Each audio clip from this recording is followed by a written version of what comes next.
Yan, what's up mga tol? Ayan, meron tayo ditong KYT TTC na kakabitan natin ng Freedcon Intercom. Yan, mula sa Freedcon. Meron tayong tuturuan ko kayo ng DIY kasi merong mga KYT na TTC na hindi siya intercom ready. Kaya lahat ng mga luma, tuturuan ko kayo na mag DIY para dito sa Freedcon. Kasi pag KYT na luma, ang sakit sa tenga kapag nagkabit ka nito. Dahil wala nga siyang kanal na para dito sa TTC. Kaya tara, turuan ko kayo. Let's go.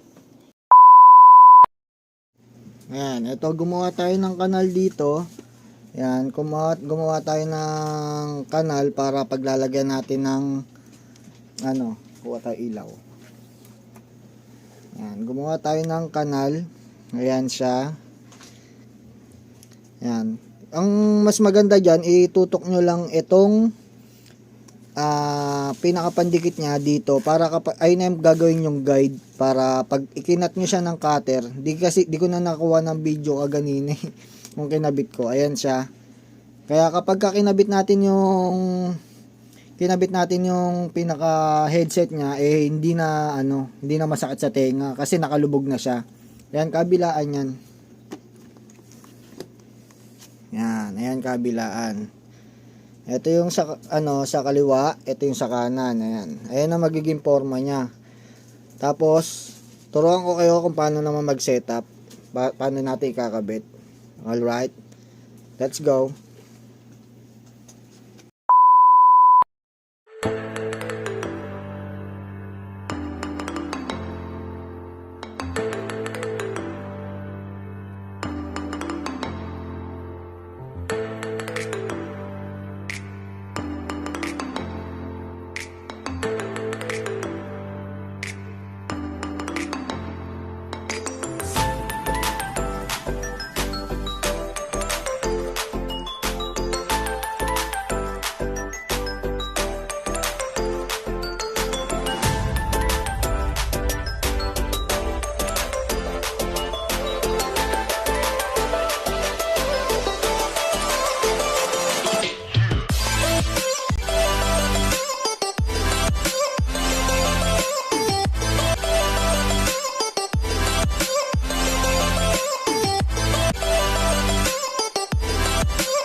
Yan, what's up mga tol? Ayan, good evening.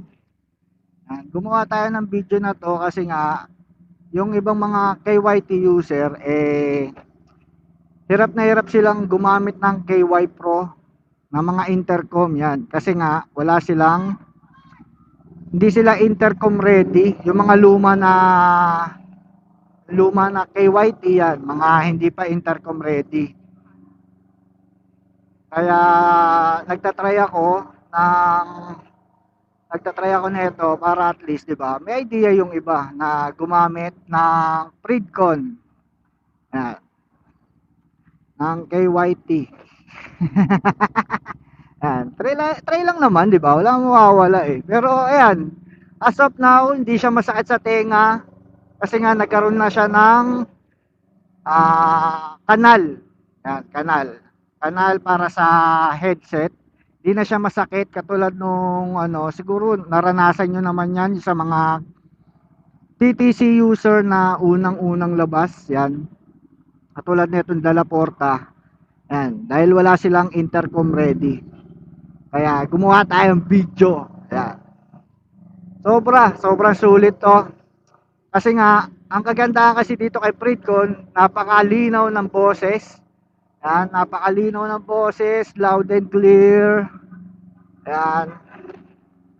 Ang ano nga lang, dito sa Pridcon, wala pang nakakapag-try ng dalawang intercom sa isang X3. Wala pang nakapag-try, yan. Hindi daw talaga siya uubra. Kaya hahanap pa tayo ng ibang way para dalawa kayo na mapag-usap na nagkakarinigan. Kasi ako, medyo baguhan pa lang ako sa pag-vlog yan. Kaya eto lang, mga DIY lang kasi wala pa tayong pambili. Yan. Eto, nabili ko to sa Memory PH yan. Nabili ko siya sa Memory PH.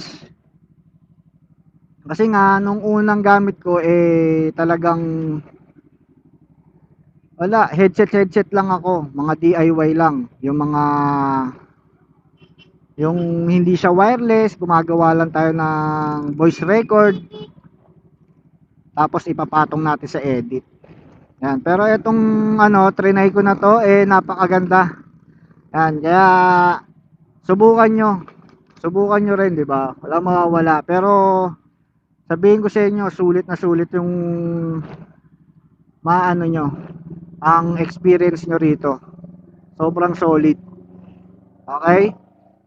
Please subscribe my YouTube channel, Motorist Vlog. Tapos my Facebook page is Motorist Vlog din. Yan. Okay? Hanggang dito na lang tayo. Motorist Vlog, peace out. Let's go.